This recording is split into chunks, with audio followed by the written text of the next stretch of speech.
Well, welcome back to the MAJO Podcast, real, raw, unfiltered conversations about marriage, fatherhood, and being a man. Today is just me and Jason holding it down, just like last week, and we're diving into something that so many guys quietly struggle with. Why is it so hard to make friends as a grown man? So, interesting enough, back in the 90s, over half of men said they had 6 or more close friends. Today, that number has actually been cut in half, and 15% of men actually say they don't have a single close friend, which is crazy. That's So wild. yeah, it is wild. So doing some research on this week for the show, it was kind of interesting learning some of this stuff. So most of us know the feeling of being busy, worn out, and not really sure how to connect with other guys anymore. So today we're going to get into it, laugh about it, get real about it, and figure out why it's such a problem for men and maybe what we can do about it. So as always, I'm Derek. I'm a psychotherapist in Oklahoma City. Been married for 25 years, have 7 kids, and my co-host, Jason. Jason, I live in Jacksonville, Florida. I have been married for 24 years, father of 3, grandfather of 2, and been friends with Derek now for 20 some odd 20 years. years. 20 Mm-hmm. years? Yep. Right at 20 years. Yep. Been a minute. Been around there. Yeah. Because it would have been coming up on, coming up on it, at least coming up on it. Because it would have been when I had, something like that. Yeah, it's been a minute. It's been a minute. Yeah. Yeah. Well, yeah, because Derek, So, Jordan, and AJ were, mm-hmm. they weren't even 10 yet. No. AJ and Derek were playing football together. I think they were 6. Oh, yeah. Well, then, yeah, so Mm-hmm. Jordan was 6 too. Mm-hmm. All right. And that's when we met Yeah. about the same time. Yeah. So, yeah, 19 years. That's wild. Mm-hmm. Yeah. Yeah. It's crazy. So when you think about growing up, what made making friends easy when you was a kid, bro? This question was different for me, so I'm interested in what your perspective was making friends when you was a kid. Me, it was common interest because you have like school or you have neighborhood, or you have proximity stuff where you're just kind of forced into friendships because that's all you have to play with. Is because it's the kids that are right around you. Mm-hmm. But you really kind of gravitated more towards those kids you had common interests with. So Mm-hmm. it'd be kids like to play Hot Wheels, kids that like to jump dangerous ramps that we built with our bikes. Plywood Mm-hmm. and bricks, Mm-hmm. jump them until Right. they Yeah. fall until somebody breaks something. Uh-huh. But I mean, honestly, it really was that. I mean, for us, it was proximity. It was easy for us because all we had was our bikes and the neighborhood, and social media was how you found people back then was how you knew where all the bikes were in the yard. That's where all the kids were. Mm. And for us, it was just different back then. So we just in the beginning stages, when you're young and in grade school, it's legitimately about the people that live the closest to you. Right. Yeah, the kids in the neighborhood, stuff like that. I think this one hit me a little bit different because I don't know if I've ever necessarily I don't know if I never necessarily found it easy to make friends. I don't know. I just always I think being when I was real young, kind of like the nerd, you know what I'm saying? Having the thick glasses. Like I had some thick glasses, bro, when I was a little kid. And then being taller than most kids, like I was always in elementary schools, there would be some kids that were right there with me. I was always like an inch taller, but then by 7th grade, like I'm 6 foot in 7th grade, right? Like at Right. 12 years old. Yeah. And so I think there was always this built in kind of view of me. I don't know, that felt different. Like that kids looked at me different or responded to me different. And so I don't know if I ever felt like making friends was easy. And then, I think that but you're right. Like I would always find a few people to stick with, just because of proximity. Yeah. But it never felt like close. Yeah. You know what I'm saying? It's all surface stuff. Because I mean, I was kind of the same Yeah. way. Like it took until the 3rd grade before I was as tall as all my teachers. And, Mm-hmm. it just kind of made it that way throughout the rest. Cause you were talking about 7th grade. So I was 5'11" in 7th grade. So we were almost right there, Mm-hmm. up until that point. So it's kind of the same way. Everybody, it was an easy target because you were the tall kid. Even in, back then in Halloween, on Halloween, when you used to tour the school in your costume or whatever, everybody Mm-hmm. knew it was me because, I'm the tallest damn kid in the class. Right. Right. So, And then yeah. the people treat you different. Like even parents treat you different. Yeah. Like their response to you is like, you're 6 foot, you may be 12, but you're 6 foot, you're as tall as a grown man. Right. So people treat you that way. They Right. don't give you the same leeway and flexibility as other kids are having to be loud or rambunctious or whatever, or get into things because you're the size of a grown man. And so the response to you is different too, which I think made it a little bit difficult because it'd be like, why am I getting in trouble for things that other people aren't? You know what I mean? Um, so yeah, I think that affected a lot. And then I think my brother Dre, so he's not my blood brother, but we call each other brothers. Like I call Right. his mom, she calls me her son. I think in 7th grade we met, and like that was the first one that seemed more genuine because it was just like there was nothing that felt like it got in the way. You know what I'm saying? Like it Yeah. wasn't like we were necessarily talking about deep stuff Right. or anything, but it just seemed more organic or more free flowing, you know. And then I had another friend, Alex, that I met in 7th grade about halfway through, and it was the same kind of deal. Now, me and him have kind of separated over the years, just different interests. He moved and then moved Sure. back, but there's different interests and stuff like that. But looking back, I don't think it was ever been necessarily easy to make friends. And Yeah. I'm curious, like you said, social media. I'm curious if like having game systems and stuff like that made that difficult. I don't know if you was on the game. I know you're obviously a few years older than me, but I wonder if the ability just to be in a game, you know, I remember Ponka had like Sega Channel and there was like 50 games all that you could choose from each month, like 50 different games you could play each Oh wow. month. Right. Like, so you'd be in there gaming, you know what I mean? I'd be in there playing a game instead of being out running around, stuff like that sometimes. And so thinking back, I'm wondering how much that actually affects that number of like, only 15% don't have any close friends. Well, and Like we that's a had, huge. we had systems back then, but it wasn't the same. Like we didn't treat it the same as kids do now. It's Mm-hmm. not our whole identity. It's not like what we just go to school to get through the end of the day to get home to get on the game. Because a lot of people, a lot of kids that play games these days have friends on the game, but they're friends that they've met around the world that they Mm-hmm. game with. So it's not like they have a close personal they know those people, but they don't know those people in a way like you do if you sit and form a common bond with somebody and have conversations and those types of things in person. Right. And to them it's the same, and that may be what they need, and that's fine, like not knocking that. But at the same time, like we would play the game long enough just when we had downtime, like when we couldn't be outside, Mm-hmm. like when outside time was over, you'd play for a little while, you'd be done. But, it was always I played the game until I could drive and get the hell out. Then I had Mm-hmm. stuff to do. Like I was Mm-hmm. rolling. I was rolling the streets. The Mm-hmm. second I could set like the morning I turned 16, I was in the line at the DMV, got my license that day. I bought my car a year earlier when I was 15. Like I worked all summer till I could afford my car. And Oh my wow. 1978 Cutlass, and the paint was faded and Mm. oxidized and chipped and checked, but I washed that bitch Hey. religiously in the wintertime for no Mm-hmm. reason at all. It wasn't going anywhere, but I'd be out there with a bucket of warm water and some soap scrubbing her down. Didn't look any different when I got done washing it, but it was mine. Hey, that's a classic though. Yes, sir. But that's what I'm saying. Like as soon as I could drive, like I was out. Like I'd go pick up all my friends, we go rolling around. So I mean, and that was the thing. Like even though I was taller and kind of by the time I hit middle school, people had caught up, and I wasn't really like I wasn't an oddity at that point because there were Mm-hmm. we had kids that were in higher grades than me that were 7 feet. So we had three Mm. 7-footers in high school. Oh So wow. I was only 6'3" by that point. So I was nothing. I was nothing crazy by then. Right. But I had kind of a weird thing. Like I was talking to one of the upperclassmen, guy was a freshman when I was a sophomore, and he was like 6'11".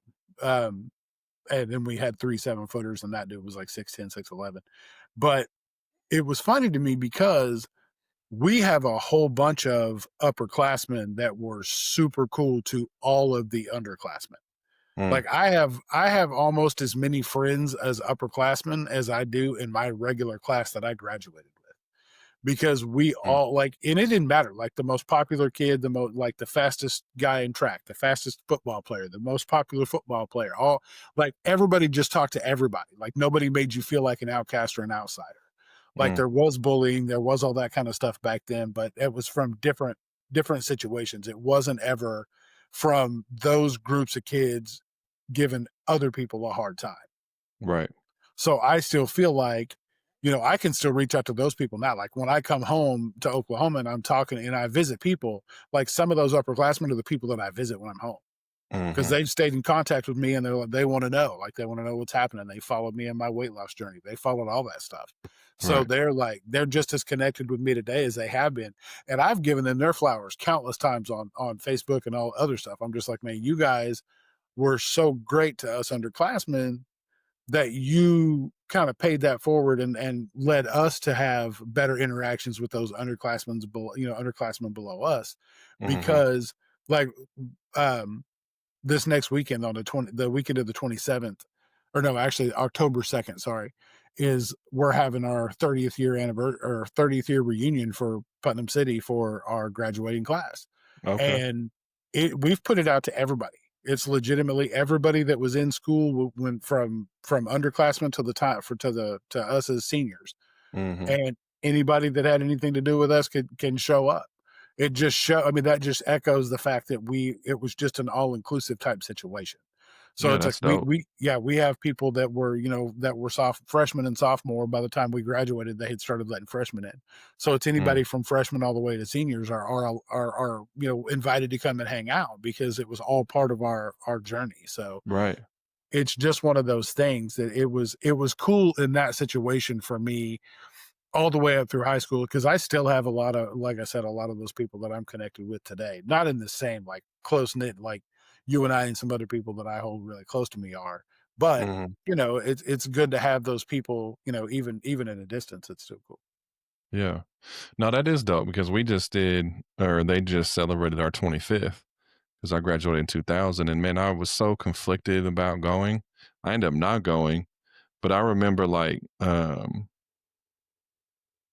yeah, it was just, I mean, man, growing up in Ponca was just is just different for me, man. I never outside of my brothers and then the folks that I hang with and they know who they are. If they listen to this, they know who my people are, which is the minority of people in Ponca City. Like everybody else, I just didn't get along with. And I had such a chip on my shoulder by the time that I hit high school because think in seventh grade, I was suspended like 20 times and I was fighting and doing all this stuff. And so I already had a chip on my shoulder that early. And then eighth grade, I got expelled. In ninth grade, I ended up getting locked up and I was locked up for my sophomore year. So I came out my junior year. And I remember what you're saying, like the upperclassmen. I remember coming in the first day of basketball practice and they told me like freshman, sophomore on this side of the court, junior, seniors on this side of the court. Well, I'm a junior. So I go to this side of the court, and this dude, like, he was a senior, and he was like, "Hey, man, a freshman down there," and I'm like, "I'm not a freshman." He's like, "No, bro, like you freshman down there, like stop it, like and I'm like, "I'm a junior, bro," and he's like, "Oh," but there was that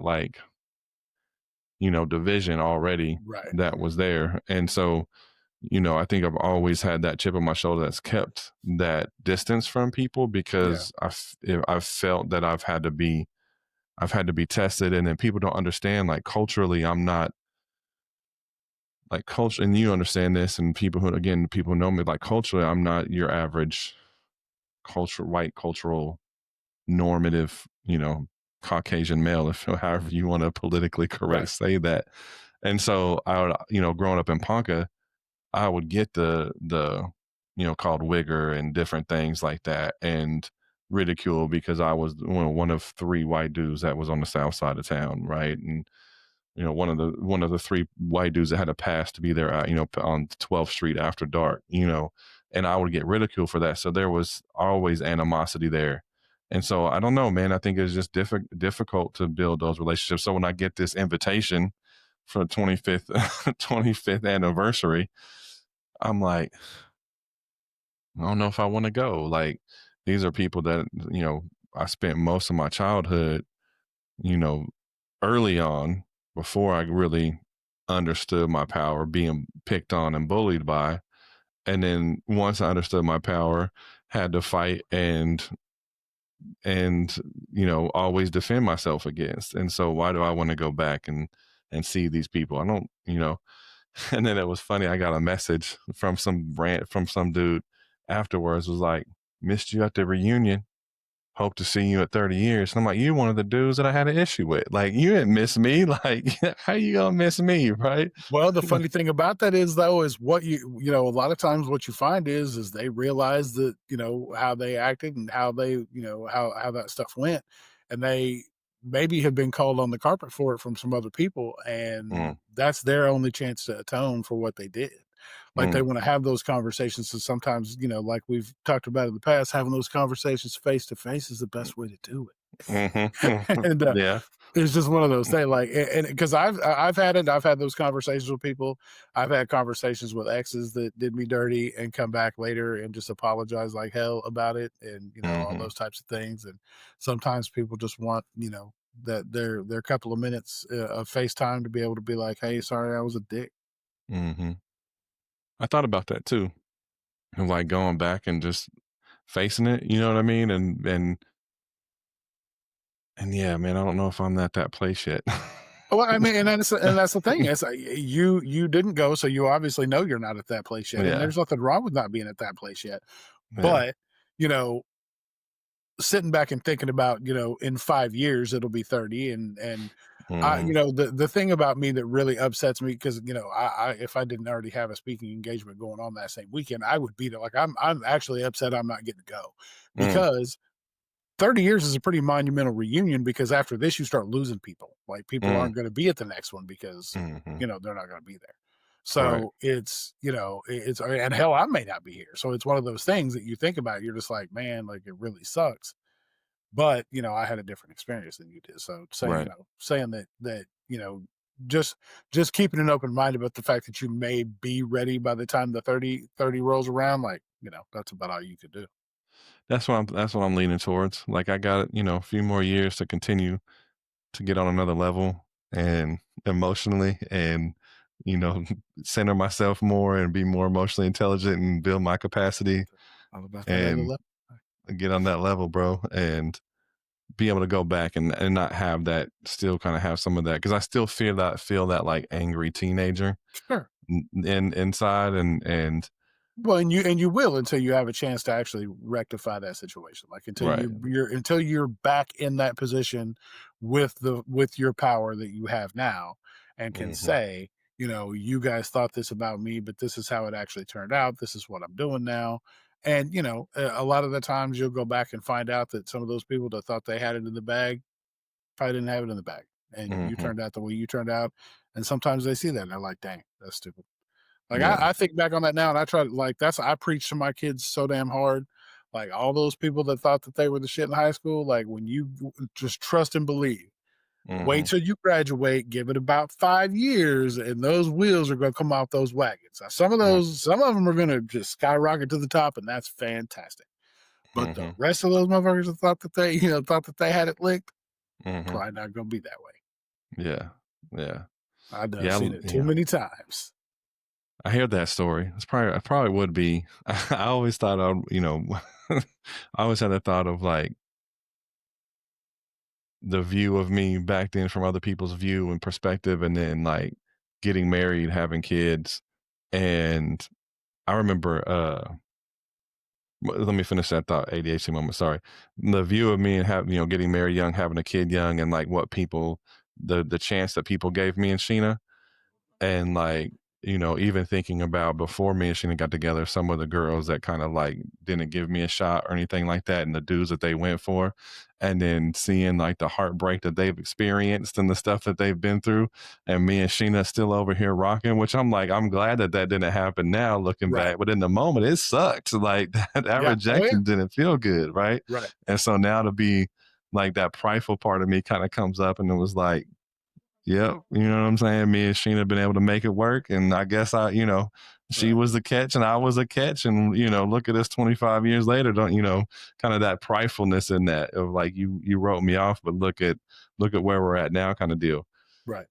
And like the thought I had was like, I remember my freshman year in college, I had a dude on a basketball team I got in it with, and we're in college, so we're on food stamps and getting help and stuff like that because of being in college. And he's like, you always gonna be on food stamps. You ain't never gonna be nothing. Blah blah blah. This and that, and that was like the view. And so I'm like, and again looking back, like look, like I'm not saying again, this rumor that I make $600,000 a year is false, unequivocally false, but we do good for ourselves now. And I'm like, look at what we've been able to do together. You know what I mean? And so, and that's where I think like, I don't want to go back just to boast and be prideful and already have that. Cause man, I know somebody's going to pop off at the mouth. They're going to be drinking and say some of that slick stuff. They're going to say something slick and the old me is going to want to come out. And and as much as work as I've done on myself and I have licenses now, I got stuff I got to protect. I don't even want to be in that position right now. I know that one of them's going to hit on something, bro. But anyway, so, this kind of seems like a simple question, but I was curious, like, why do you think once, guys hit marriage, kids, careers, why do friendships seem to fade? Why is it so much more difficult to keep them together at that point? Well, because certain friendships take a lot more nurturing than others. And so if you don't have that time, like if you're up Mm-hmm. late at night with a baby and you got to be at work in the morning and you got to do this stuff when you get home, you don't have a lot of time to sit back and talk and hang out and go, for drinks or whatever the hell, come watch the game, do all those things. Like a lot of that stuff gets lost in the sauce for the first couple of years, first shit, at least first 2 years after you've had a baby. Like you got so Mm-hmm. much going on and you don't want to just leave your partner stuck at home holding the bag. Like, hey, take care of the baby. I gotta go. Mm-hmm. Boys' night, like, woo. So, and some Right. guys have it like that, and that's cool. Bro. Like for you, Mm-hmm. if you got it like that, high five to you. But Mm-hmm. you have to have a certain level of friendship that that you can withstand those types of things and still understand. Like, send a text, shoot a message, do whatever, a quick phone call, be like, hey, bro, just saying what's up. The baby, doing this, doing that. We're just hanging out with the family and your grass is going to be greenest where you water it. So Mm-hmm. if you're not putting enough time into your family, that's going to suffer. If you're putting all your time into your boys are going to be great, but your family's going to suffer. Like you Mm-hmm. do the same thing the opposite way. If you do everything with the family, boys are going to kind of feel a certain kind of way. So it's a balance. It's a tightrope that you have to walk, but it takes also a lot of patience and leeway from your friends to sit back and realize that, oh shit, he's got a lot going on, like it's this and that. And sometimes, it may take a lot of you making the sacrifice to go over to the married and to just have the baby friend's house, kind of help out, do things, just hang out, do whatever. Like I know, whenever, some of my friends have had baby, like I've been over there hanging out, playing the uncle role, just chilling. Mm-hmm. It's not going to be all about going out and getting drinks or going to watching the game or going to doing these things. Sometimes it's sitting around watching Barney and all that bullshit, watching kid Mm-hmm. stuff, watching Miss Rachel. Like you got it. Sometimes you just got to do that stuff to hang out. And there's Mm-hmm. nothing wrong with that. It Right. just, the dynamic is going to change. But if Right. you value that friendship and want to hang out and do those things and kind of help keep that any kind of resentment from growing or hard feelings or whatever, so the sacrifices are going to have to be made, but it's got to be made on both sides. Like sometimes, the guys are going to have to find a way to break away from the family and hang out a little while. Mm-hmm. But it takes a fine balance, but it takes a lot of communication too. Like you're gonna have to communicate with both sides, hit up your friends and be like, hey man, I'm feeling kind of been a minute since we talked, just wanted to see what's up, like how, make sure everything was good. It just takes a lot of that on both sides. Right. Right. Yeah, I think it was interesting, my experience again coming back to being so much younger and having kids when people around me didn't really have those. So like even like what you're talking about, like Jordan being, he's a year older than Bubba because he's 23 now, right? And Yeah. Bubba's 22. So, so you being 5 years older than me, 6 years older than me, like those were the people I could relate to. and yet there's a big difference when you're 20, 21, and 27, 28, right? Like there's a huge just intellectual, mental difference there. And so, and then, being 20, 21 with two kids, most 20, 21-year-olds didn't have two kids. And so it was just different there. So I was like in this really weird place that couldn't really connect with people my age because they didn't have kids. They didn't understand the struggle. I can't go out to the club. Like, I think I've been to the club in my whole lifetime 3 times, right? Like, to what you think of club, you know what I mean? Right. Like Right. not just a bar. I've been to bars, but like Yeah. clubs, like it was Bars and 3. lounges are different than a club. Right, yeah. And so 3 times when that was like what people my age were doing. Like they hit 21, they're out partying, they're out at the club, they out doing those things. And I'm like, Yeah. I'm at the house and with kids, like I'm at the house. And then the people that are my friends like you are older, and I know we didn't know each other when I was that young, but the people that are around your age that I was friends with, they're just in a different places. They have careers. They're just in a different place. And so it was Yeah. like this middle ground to where I couldn't really kick it with them because it's just different. And Yeah. so I always found myself in this weird middle spot. And then something that you said kind of brought up a question of, is it what was the question? Do you think that our culture tells us that as men that we're weak if we reach out and say that to other guys? Like, hey, Yeah. I'm feeling lonely out here. Yeah. Like, Oh yeah. haven't talked to you guys 100%. in a while. Like, I want to get together and connect and, talk and stuff like that. Like, Yeah. our culture tells us like that's Oh, 100%. Yeah. weak to do It's that. yeah, it's one of those things like it's when you're in those adolescent years, the relationships, the 16, 15 and probably 14 and up, from Mm-hmm. up to about 23, 24 maybe. Mm-hmm. It's all the shit, your boys will talk shit to you if you do that stuff. Right. It's like that trend that went around on TikTok, calling to tell your boy good night. I just calling to tell you good night. And they Right. like freak out. Like Uh-huh. just get twisted off on you. And I'm like, bro, like I would do that shit. Like I wouldn't get mad at somebody for calling and telling me like the other like they sometimes they take it too far, like the sleep tight and all that kind of shit. Uh-huh. Like that's that Yeah. Have when sweet you push it too dreams. far yeah, when you push it too far on purpose, that's why. But if you call it was just like, hey man, I was gonna tell you good night, man. Like hope you have a good night. I'm not gonna be like, what? Like that's weird. Why would you do that? Right. But Right.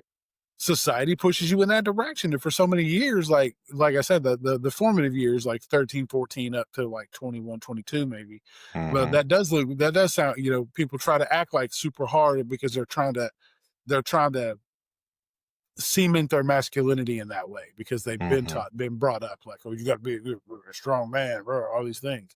So you Mhm. can't tell your friends that you love them. You can't tell your friends you care about them and all this stuff. And it's like, well, why? Right. Like, I Right. tell all my friends, like all my friends know, like you and I talk openly about that. But I've started doing that around a lot of my other friends as well. Like Mm. my friend group, like all of my guy friend group, Mhm. like we talk about that stuff all the time. Like we do normal check-ins. Like right before I jumped on here, there's a one group chat that I'm in on Instagram from some fellas, and they were, hey, just want to check and see how everybody's doing today. Make sure everybody's good. Like because Mhm. there's been a few of those, a few of the guys been going through some stuff and, those check-ins just help. Right. Like every Tuesday night, having there's a men's mental health check-in that a handful of us do on Zoom, and it's just one of the like it just no matter what you're going through, you can lock in, look some of your brothers in the face, and just say, "Hey, man, like I'm having a rough time," and then you get Mhm. everybody to listen to you, and everybody offers a little bit of feedback. Sometimes, if you're not looking for feedback, you just want to be able to get it off your chest. Is you just have the ability to do that, Right. but it just is you know we talk about the silent struggle that men have with not having anywhere to turn and talk about what they're struggling with. Mhm. But if you've ever had the ability to do that, you understand the weight that gets Mm. lifted off your shoulders when you do that. Like Mm. something is not even really life altering or that monumental. Just telling somebody else about what you're struggling with, Mhm. you could feel 20 pound, like 20-pound weight just got lifted off your shoulder. You didn't even do anything but talk. Right, for sure. For sure. Yeah, I think that's interesting because that you got the Tuesday night deal. That's something that I don't have something like that, which again, I'm not necessarily just don't have the time. I don't think maybe that's an excuse, but I think that It is. maybe there was, I guess there was what I'm drawn to though is like what's the question that it's a question on my brain of like how authentic are dudes with those though, like how, like, so where my brain's going, I'm gonna kind of disclose this, like, so I was talking to another guy today and it was just a random conversation and he was like, man, I feel comfortable with you, and so I'm gonna tell you this thing that I just for the first time told the first person I've ever told in my life. I just told the other day, and it was my wife. And he's like, and so I just want to talk to you about it because I know you're a therapist, and also I just feel comfortable. So he went to disclose to me this like really dark secret that he had, and I'm like, I was here for it, right? Like talking to him, listening to him, putting voice, words to his emotions and what it was, helping him make some connections and stuff. And I just begin to wonder, like, how often do we really open up and be vulnerable like that in that way with other men, what that we call our friends? Like, how often do we talk about those dark things? Like, it's one thing to check in and like, how you doing? Oh man, the common, excuse me, the common, man, I'm good, bro. Like, I'm good. Well, you looking good. Well, I appreciate it. I'm feeling good. When inside you're like, bro, like I'm tired of this crap and I'm struggling and all this stuff. It's just like that culturally has been built into us to respond that way. So I often wonder, like, how, even in those like men's things like that, where you have this men's check in, like, how often are we really being authentic with what's going on inside? And would that be accepted? And that's a scary thing to think about when it comes to rejection, right? Like, if I put myself out here and say this thing that's vulnerable is scary to me and this gets rejected, like that's going to hurt, and so it's safer, it's easier to play it safe and just hold it back and be like, yeah, I'm struggling, I got this thing, but not really like show the emotional piece of it that happens to it. Like this guy today, like he started crying and when he was thinking about something that he was telling me part of the story and stuff like that, and I'm like, man, that's missing in the world, like that's missing in relationships. And yet thinking about childhood, like we're not necessarily taught to do that. You crying at 12, 13 years old back when we were growing up, like, are you gay? Like, or Yeah. something along those Yeah. lines, right? Um, man, I remember Bubba was like 18 months, 2 years old. He was crying. He cried a little bit. And my mom was like, he's a sissy, bro. 18 months? 18, 2 months, 2 years, something like that. God. Yeah, and he was crying. He cried a lot. He was and we Right. had a scare with him. Like he was in a tent for 10 days when he was like 3 months old, like because he had what is it, RSV, Right. and that was the scariest time of our life. Right. And so he was babied after that, Well, yeah. and so he was, he did cry a lot because he was baby, which is fine. But yeah, he's like, come here, sissy boy. I'm like, don't you ever. What you're not gonna do. Don't you not gonna do is talk to my son that way. But I'm Yeah. like, that's the culture, right? Yeah. Like, Yeah. so No, anyway. and it's one of those things that's initially it is kind of surface level when you get into those situations, Mhm, but you kind of narrow it down, dial it down to a group that's more trusted, and over time the shares get more vulnerable, more real, more raw, mm, because once they feel like they can do that, then they share. Then it's kind of open season on what they feel like they can share, mm, because the fear of judgment's been put to bed because somebody else has already shared something. So, and they know they didn't get judged for that. So they feel like they can do some more, it's just kind of testing the waters kind of thing. And then once you get, cause we initially started with a group of like 12, 13 mm, people. And mhm, sometimes people would be vulnerable. Other people would be quiet. Some people didn't even come on camera, wouldn't talk, just wanted to be there and be around right, guys that could talk about stuff. And then right, eventually it got narrowed down to like 5 or 6 that really are our core, that know that we can come in and talk about whatever. Like eventually we'll open it up to more. But for now, it's a group that most everybody in there has asked for it to not grow right now, just Mm, specifically because of the comfortability in the group, and everybody feels like we have a solid core of people that not only share and contribute, but feel like they can openly talk to about whatever. Like there's really right, no boundaries, no limits, because there is no judgment. right, right. Uh, Have you ever, with the people like that you outside of the group, stuff like that, like friends and stuff like that, have you ever felt like if I don't reach out, nobody does, and so maybe I'm the only one that cares? Have you ever had those kind of Yeah. feelings or thoughts? Oh yeah. I Yeah. mean, that took me a while to get over and understand, and just be like, man, people busy. Yeah. Like it has outside of a couple people. I think you, Brian, my brothers. Those four people. I think like we could go a while without texting, Yeah. and then we start texting, and it's like nothing, Right. nothing You pick up changed. Right, like nothing. You pick up exactly where you left off, no matter how long it's right, been. But and that's right. what I was talking about before. Like you have to a lot of times in those situations, like if you don't understand people's level of busy in whatever it is they're doing, then you know you have to still stay open-minded about having a conversation and being like, hey man, I'm feeling this kind of way. In other words, Hmm. like, listen, man, like it's like you with the volleyball thing. Like I give you shit about the Twins having volleyball all the time when I want to do Hmm. cool stuff and you got to go do volleyball stuff.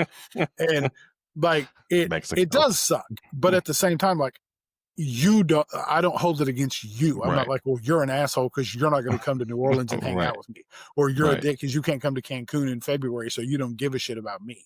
right, That's not what that is. Like that, right. not having the emotional intelligence to say, oh, your kids have something. This is their senior year doing these things. Like they're not going to have many more senior year volleyball tournaments. So Hmm. to say, to be like, oh, if you cared about me, you'd piss on them and come to Cancun. Like I say that stuff to you as a joke, but Yeah. I'm not damn sure not serious about it. Like, oh, you can Right. watch on FaceTime, like whatever. Like, yeah, Right. I say that stuff in joking and passing, but while it is a disappointment, like I would love to have you in New Orleans. I would love to have you in Hmm. Cancun. Like I would love to do these things with you. But at the same time, like if I was home, I would also love to come hang out with the girls at their volleyball tournament. Like I'd be right Right. there with you and you know that. Right. But it's one of the, like people just, when you have multiple kids and you're doing things and if somebody else may not be on that level or like me when my kids are grown and gone, like I can go do whatever the hell I want to do. Like Hmm. I'm not beholden to anything. Hmm. And it it does, you do have to put yourself in that person's shoes. Like, oh, I remember when I had that with Shay and the girls. Like Shay and Kansas used to have volleyball everywhere. I used to go to Olathe, Kansas and watch volleyball in the middle of fucking whenever because that's just what you do. Right. But, you can't hold that. It can't if your friendship's fragility is built on something that simple, then you have to reevaluate the whole situation to begin with. Mm. Yeah. Yeah, that's tough for people to do that though, because then it gets into like I'm already feeling lonely, and then I need to be honest about where my friendship is at, and Yeah. so is it gonna if I have to reevaluate and cut this friendship off, like I just is even more loneliness, and so Well, and the I'd thing rather about have it is, this. is I'd let this the go thing ahead. Go about ahead. it is maybe it's not really about cutting the friendship off though. It's about finding Mm, a way to reevaluate. Like if I was that worried about it, I could not. hmm. If I have if I have time to go to Cancun, I have time to come to Oklahoma and hang out at the volleyball tournament. If I'm Hmm. really that worried about it, I can adjust my plans. I can do that For sure. instead of just derailing an entire friendship of 19 years that you and I have. If I'm Hmm. that worried about it, I'm going to change some stuff. Or if I'm that upset Hmm. about you not being able to come out and you have babies, I'm going to come hang out with you and the babies. Like we Right. can still we all kicked it hardcore when we all had our kids. Like we Hmm. weren't just they go play in the other room and we would all hang out and kick it. Like Right. that's what you do. Like if you're Right. that worried about it, be like, oh well, I'm gonna well, like, can we have this thing? Like, let's have a cookout at your house. Let's have a cookout at my house.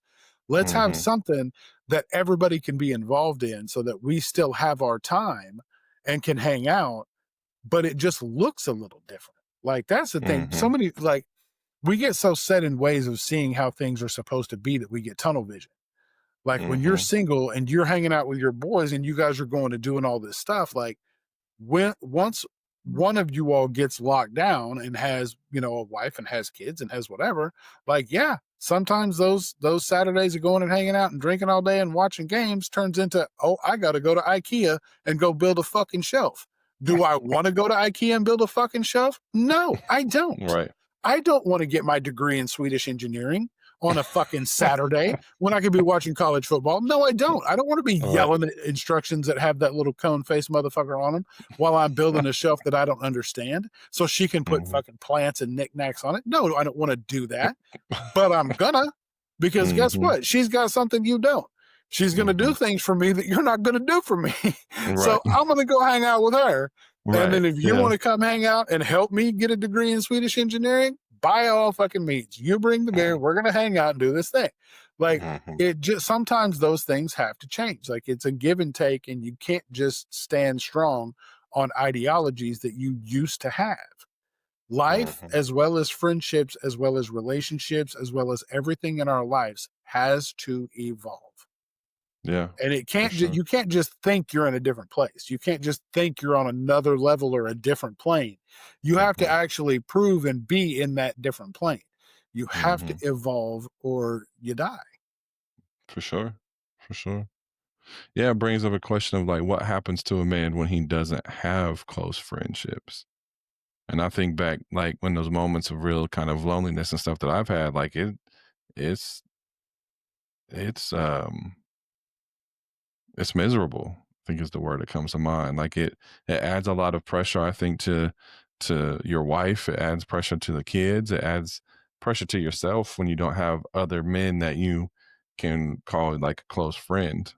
It and I think that's where the dangerous gets in for some men too. Like that loneliness starts to creep in, and it takes you to places that darkness, the dark places that you may not have went to before if you don't have those people that you feel connected to. Yeah, no, And then, 100%. Like there's no pressure relief valve. So, hmm people wonder why, as men we eat like shit. We do things like we stay up late, we have stress.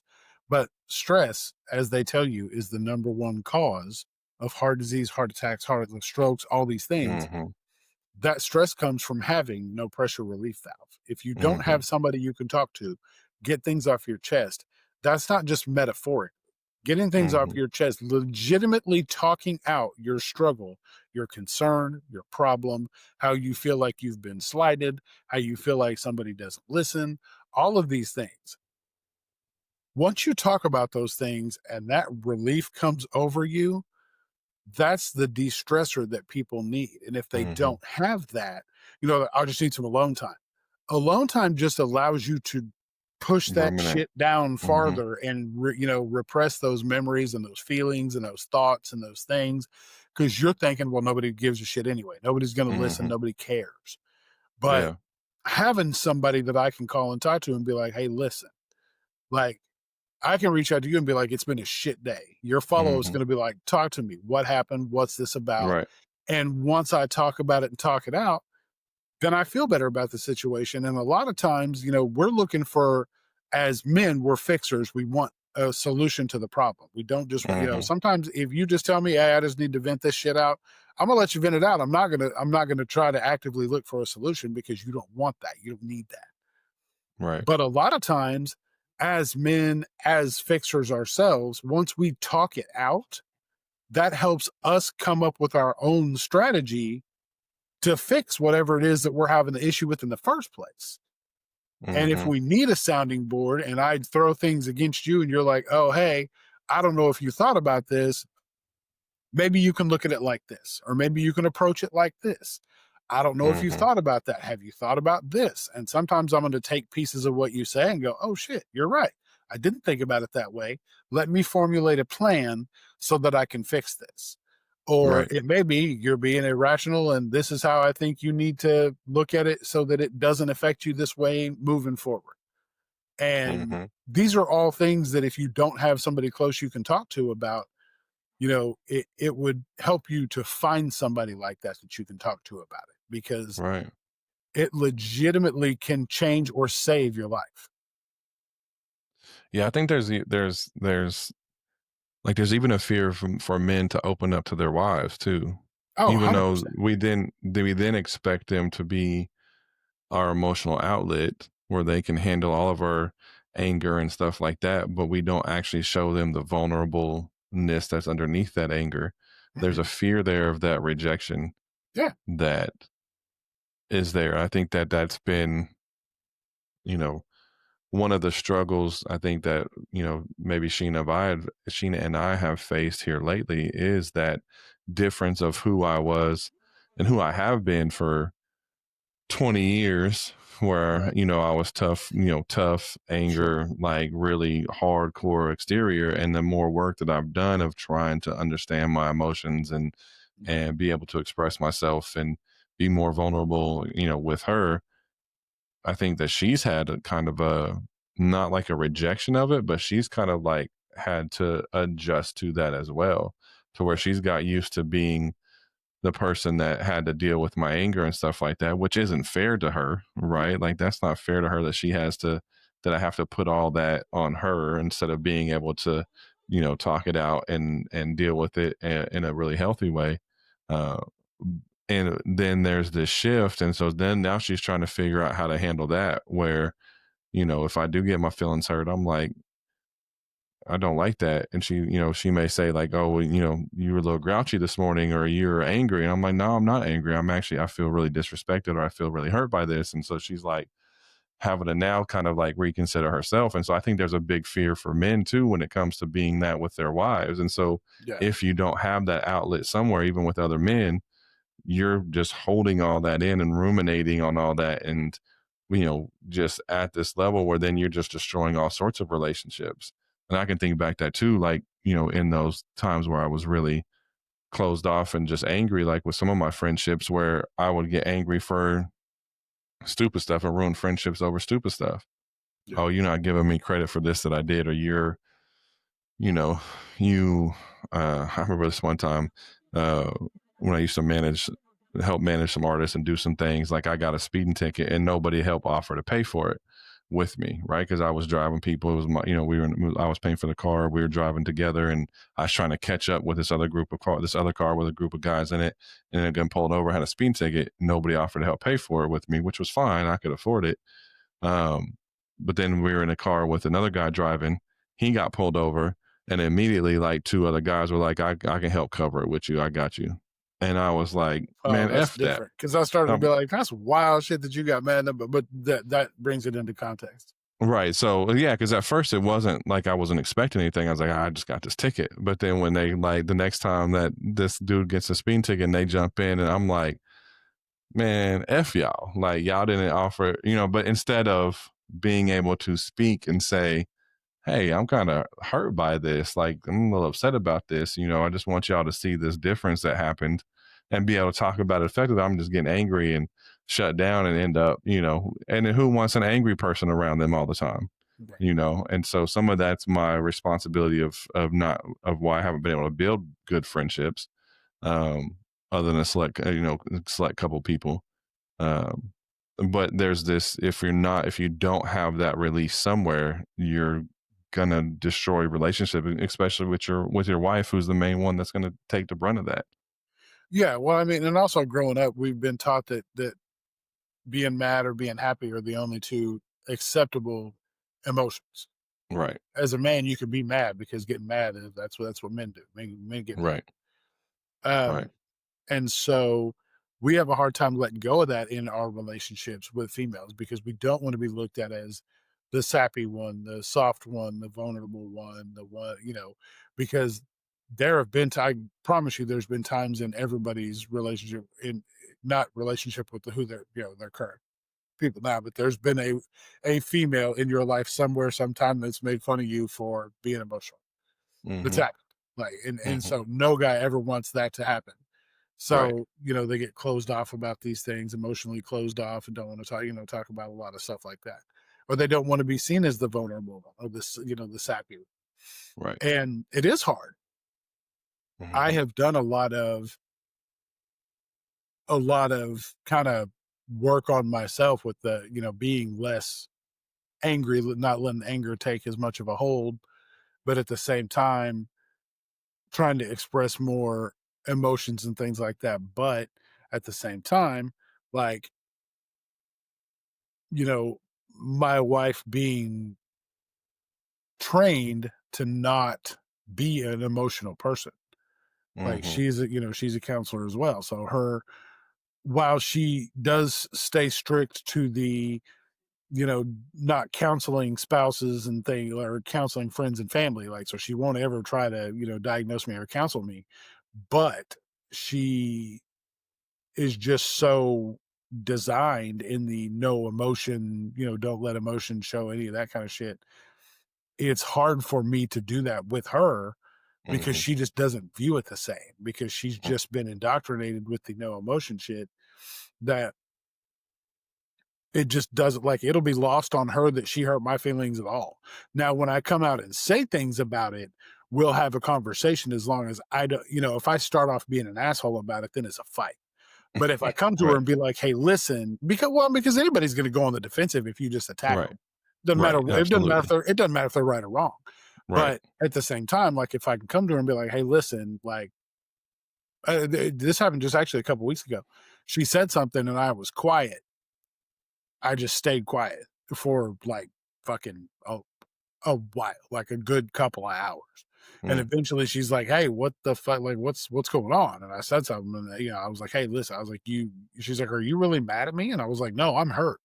mm, And she's like, "Why?" And I explained to her, and she was just like, "Well, that's not what I meant. Like, when I said what I said, I meant, I was saying it in a way that meant this, not how you took it." Because I'm mm-hmm. guilty as hell of hearing what I want to hear when somebody says something to me. Oh, we all are for sure. Listen, I will write my own. I will become Stephen King and write my own fucking narrative. I will have it published. I will send it off to the editor. I don't give a shit.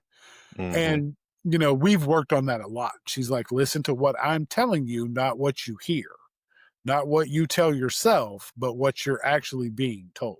Mm-hmm. And I think a lot of that comes from listening to respond, not listening to understand.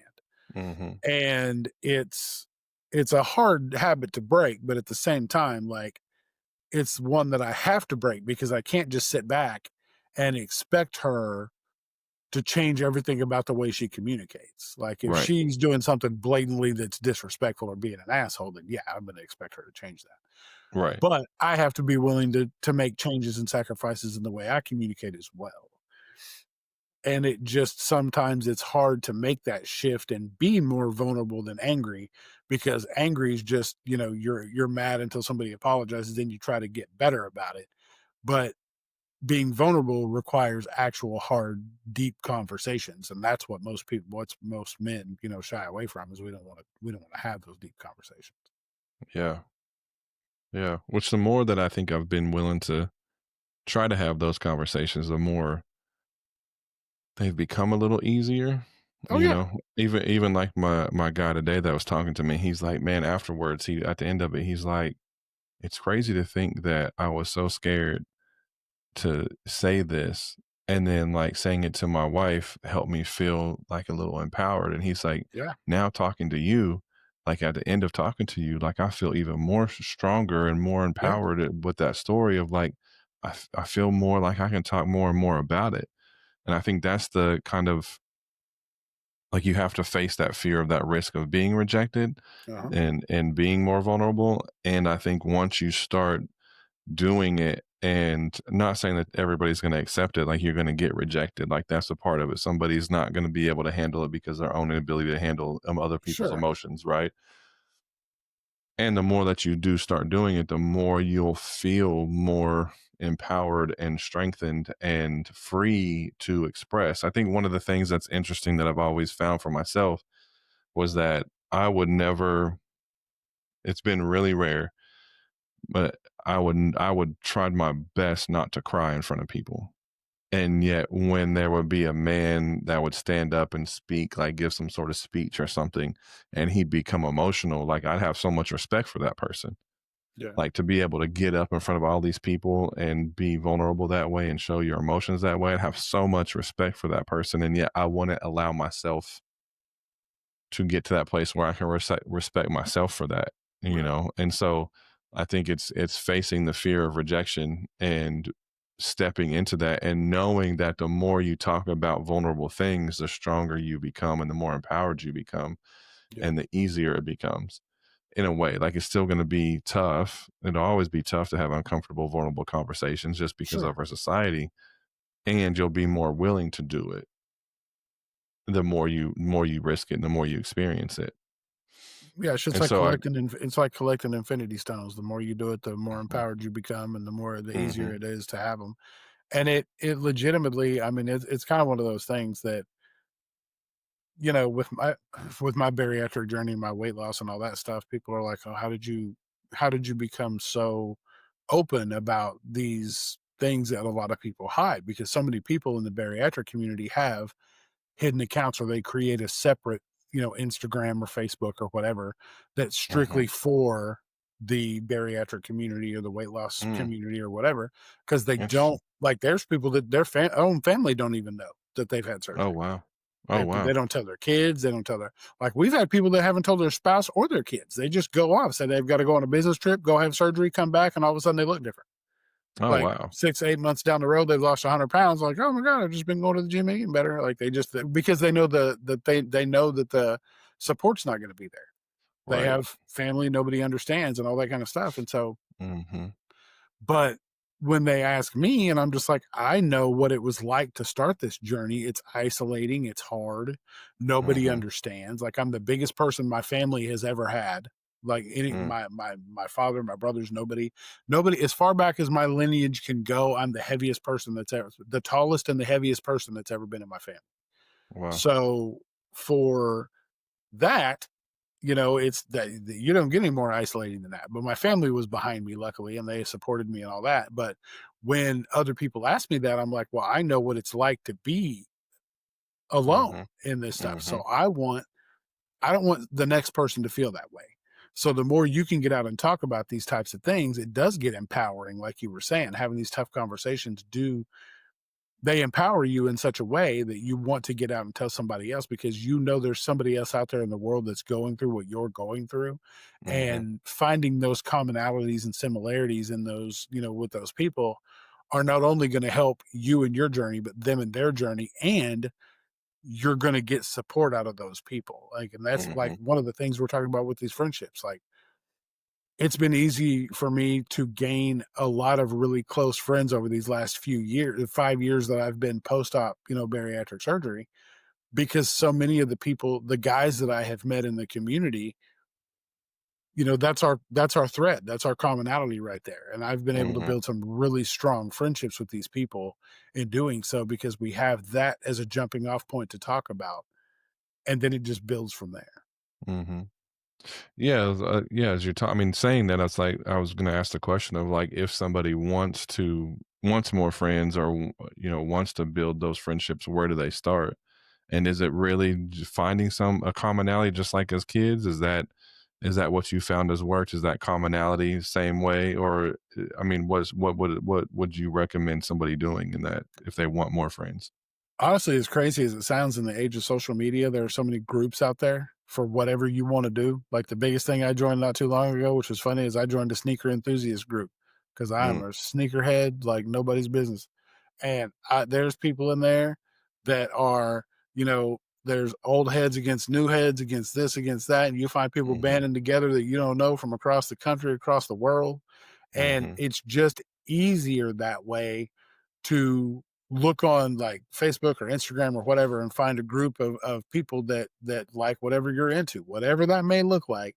Join the group, start having conversations with people, and you're going to start getting the interactions. Like, it may be mhm, slow at first, because there's people, if you're new to a group, your posts aren't going to be pushed out as much, but it's just sticking with it and just mhm, going through the motions and doing the things, and posting and liking and communicating with people. And you'll start building out a network, and you come to find out there's people that may be in your area from that group, and you meet up and set a date, meet up and hang out with those people, like, whatever, like, hey, if y'all aren't doing anything on Saturday, we're going to get together at this place and talk about whatever the commonality in the group is. We're going to hang out and just talk about it. Hmm. And if that's something you can do, do that. Otherwise, you can just have conversations online with people until you decide. And sometimes that's enough for people. Just having those conversations online is all they need. Mm. And there's nothing wrong with that either. It just depends on, you just have to scale it to what you're able to do, because there's Yeah. people that can't get out and go do stuff, and that's perfectly fine. You can have those same conversations. You can do video chats, you can do Zoom rooms, you can do, there's all kinds of things you can do that'll keep you connected with the people that you want to connect with. Yeah. Yeah, I often wonder if like the superficiality, if that's a word, of social media keeps people from going deeper, right? Like I can present to you what I want you to see, and it doesn't need to be authentic, but if you believe it because it's what I'm presenting to you, it's safe and it may be the person that I want to be or think I want to be. And if you can like me for that person that I want to be, then I can keep you there, if that makes Right. sense. Like it Yeah. keeps this like arm up Yeah. to where there's no that authenticity isn't there. And so I think it can be good if you do it the way that you're doing it. Like you talk about the suggestions and you be authentic in that. And if you're not being authentic, if you're just putting out a version of yourself that you think people want to know or what that they want to see or some fake version, like you're going to end up right in the back in the same place of loneliness because being inauthentic is not sustainable. No. Yeah. I You learned can, that as you a can't. therapist. Yeah, Go you ahead. can't be the, you can't be the version that people, you think people want to see forever, because Right. eventually it's going to crack. The brochure stage is going to come to an end. But Right. and that's the difference, like I say, in following somebody that is what you would call like a quote unquote influencer, who just is out there just showing the bright and shiny shit and doesn't ever, you don't ever get to see what's behind the curtain. Hmm. That's what I think is the difference between doing that and joining some of the groups. Like the groups are a little different because people have a passion for whatever the group is involved in. If Hmm. it's, no matter what it is, whatever type of hobby it is that you have that you want to join and talk about, like your passion for that hobby is going to connect with somebody, and that person's going to, then, like the more you talk to that person with the passion that you guys both have for whatever the hobby is, eventually it's gonna come together. Like if you think about it with us in the sports group that we have on Facebook, like we talk a bunch of shit to each other, but at the same time, like there's a core group of us that know if Hmm. anything, if any of us needed each other, like we'd be there, like we would Hmm. show up. Like when I came back in town for that deal with Hmm. Sarah's dad, like how many, like I was a bang of us showed up to hang Hmm. out at that deal. So I mean, it was cool to get everybody together in person for once. Hmm. But, it's just one of those things, like, you find the commonality and lean into that, and it'll be a lot easier than just trying to run into some random person somewhere at like some fucking rom-com and meet him at the grocery store over, Right. grabbing the same bunch of bananas and be like, "Hey, what's up, brother?" Like, it doesn't work that way. Yeah. Well, that's what I was saying. Like as a therapist, I learned that like the inauthenticity in being inauthentic isn't sustainable, especially as a therapist. Of if I don't bring my authentic self into the room, Right. I present who I think this person wants. That's not sustainable, and I just need to. And it's not helpful. It's not healing. It's not. It doesn't build connection. That it causes a lot of barriers if you're inauthentic. And so, bringing your authentic self is the only way to sustain the relationship. It's kind of the thought that came to my mind just now. It's like that old saying of like, if you tell the truth, you don't have to remember anything. But Exactly. if you lie, you have to remember everything, Keep it straight. right? Right. And so it's the same thing with relationships. If you just come in being authentically you, like some people aren't going to like you, and that sucks. And it's okay. They're not going to like you, and it's sustainable Right. though. Like you don't have to come in, because even that relationship, if you come in being inauthentic to make this person like you, how long is that going to last? And then you're going to set yourself up for more hurt, more heartbreak, more disconnect, more loneliness, because eventually your true self is going to come out, and they're going to be like, who are you? Like, where did you come from? Like, I don't know who you are. Right. And so last question that came to my mind was, and we'll wrap it up, was so we have the group, we have those things like that. That's a way that you can get started. But what's kind of a natural way for men to go deeper without feeling judged or weird? So like you're talking about, like if I did need something or if somebody did need something, we could reach out. that does take some courage though. And so what's kind of is there a natural way or something like that that comes to your mind that men could go deeper without worrying about feeling judged or weird? I think it's baby steps. Like you just got Mm, to do, I mean, you just got to get a little more intentional with what you're saying, a little deeper every time. Like you don't have to go from, 6 to 12 feet, all in one jump. Like mhm, you just have to keep going a little bit deeper every time, add a little more things into it, talk about just instead of surface stuff, just throw little bits out there at a time. Make sure, and a lot of times you can talk, like you'll know when you're talking to somebody, the first few times you're talking to them, if they're going to be somebody that judges hard, or if it's going to be somebody you're mhm, going to get some negative feedback from. But also just being flat honest with them, be like, listen, man, I need to talk about something. Something I got to mhm, get off my chest. Like, is this something that like you feel comfortable enough that I can lay some shit on you? And of course, you're not going to confess to killing somebody in an alley somewhere, and you need help hiding the body right, after right, on the third conversation. But right, it's just a thing. Like, hey, listen, I'm going through some shit, and I really feel like I'm kind of struggling a little bit. Is this something we can talk about? Like, do you feel comfortable talking to me about this? And just feel it out from there. And if you don't feel like you're getting the same energy back, then don't hold it against that person just because that person may not be on the right, same emotional intelligence level that you are. It doesn't make them a bad person. It just makes them different. That people's traumas are different. People have gone through different things. Their makeup is different. So not mhm, everybody's going to be able to handle the things that you need. right, right. Yeah, don't operate necessarily off of assumptions. Right. Right. Like, so you do this person acts this way. Our brains begin to try to connect a story and build a story to make sense of why they're acting this way. And a lot of people then operate off of that assumption. So, oh, I said this to this person and they didn't respond. So they must this X, Y, and Z. And that's a natural thing our brains do. And then we feel based off of that and we begin to act based off of that. And it's one of those things of like catching yourself operating off those assumptions. Acknowledge the emotions you feel. Like I reached out and said this thing and they didn't respond and that hurt. And I don't know why they didn't respond, and I can't build a story of to why they didn't respond because I don't have that information. And so I can feel my hurt because it did hurt to do that and stay, in a place of curiosity of next time I see them or talk to them, ask them why. And then base your actions off of that information once you get it, if that makes sense. That makes perfect sense because I mean that's the thing. Like we're so quick to just judge and assume other people, even though we don't want to be judged or assumed of.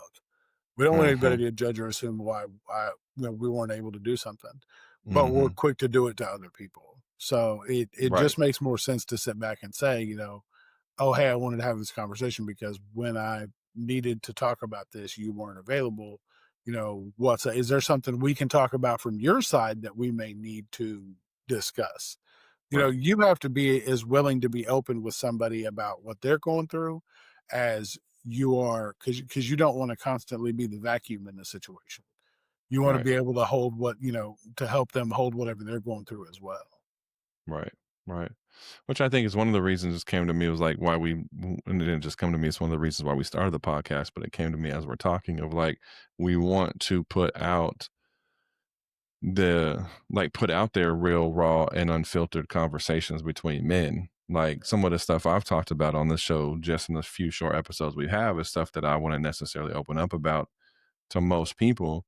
Right. But I think it's important to be authentic and be open and be vulnerable because if we're going to sit here and talk about how to make friendships or we're going to talk about how to improve or repair with kids, and if I've been open with that, like I struggle with that with my oldest, right? Like we have to put that out there. And I want, one of the reasons to put is to start promoting that, pushing that idea, like being the examples of like, no, you can have tough conversations and you can be vulnerable and you can be raw and you can be real. You don't have to put on a front or a facade or defense.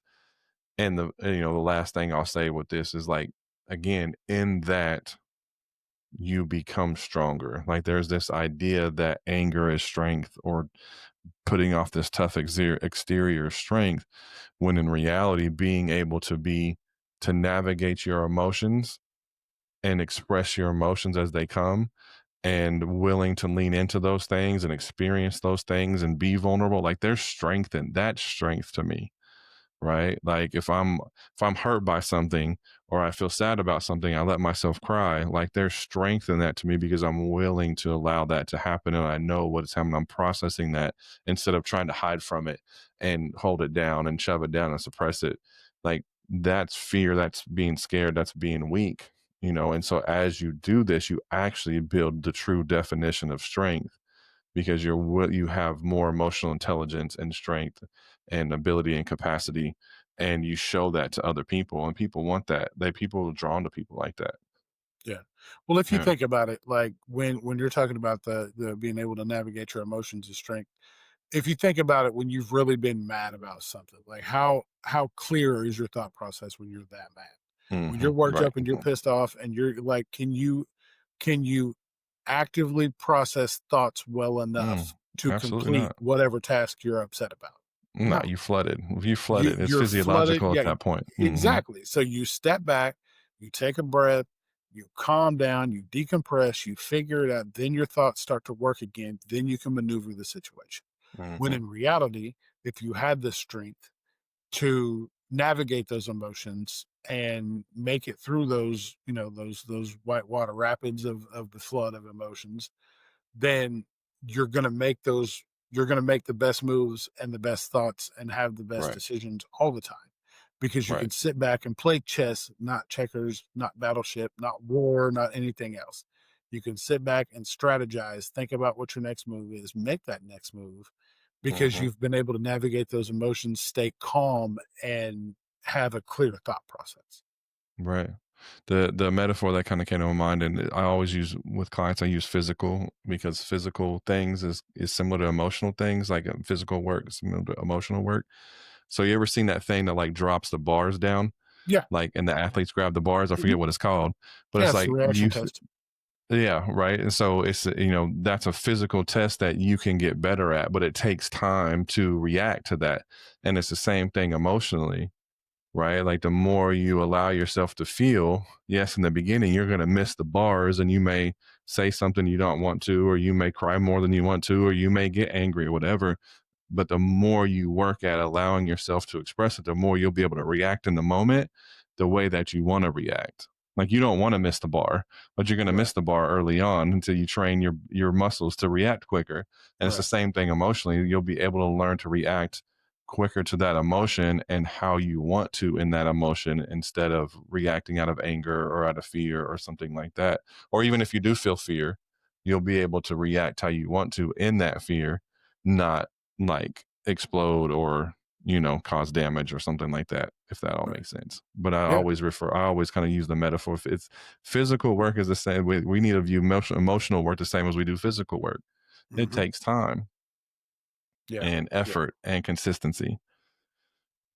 So anyway, well, all right. Well, that's a wrap on today's convo about male friendships. I think it was a good convo. So here's a challenge this week. Don't overthink it.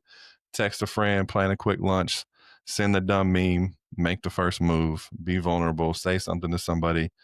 Take a risk, like I told you that guy did with me this morning. Take a risk with one of your friends and say something and talk about something that you probably wouldn't normally talk about and see the difference that you feel afterwards. So, and if today's episode hit home, follow us, share it with a friend, drop a review, a comment, a like, something like that, so that we can keep growing this community and keep these conversations going. Follow us on all the social platforms at the MAJO Podcast, Spotify, YouTube, Facebook. The episode will be up on Wednesday. So until next week, take care of yourselves, take care of your marriages, and go be a friend that you've been waiting for. Well, let All it right, go. y'all. All right, peace.